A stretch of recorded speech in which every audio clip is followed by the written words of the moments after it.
Good evening guys! Welcome to my vlog. Today's video guys, short story muna tayo.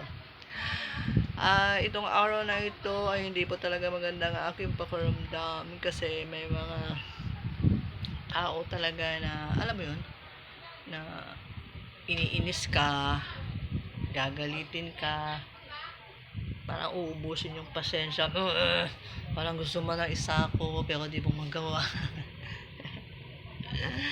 At take note, yung mga yung nangiinis sa'yo, yung nangaasar sa'yo, yung yung ayaw mo salita ng ng bad words. Yung mga yung feeling ko naman, pakiramdam ko naman, parang wala naman akong ginawang masama. Parang alam ko wala naman siguro akong ginawang masama. Pero parang iniinis niya ako, inaasar niya ako.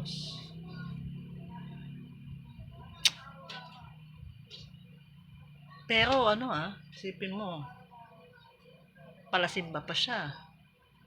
Wala siyang absent sa pagsisimba. Sayang naman pagsisimba niya.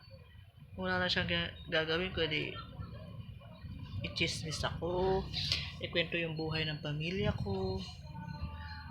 Parang hindi mo alam kung naghahanap siya ng kakampi o naghahanap siya ng may ibang magalit sa akin. Hindi ko siya maintindihan eh. Ayaw niya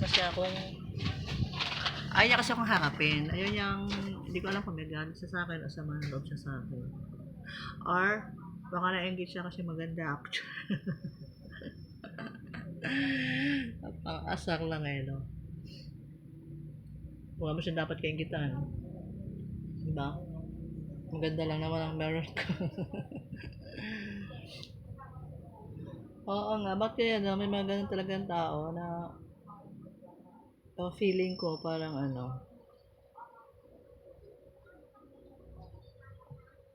pero feeling ko naman yung mga taong lumalapit sa akin, feeling ko parang tinetest lang yung ko, yung ano ba tawag nyo?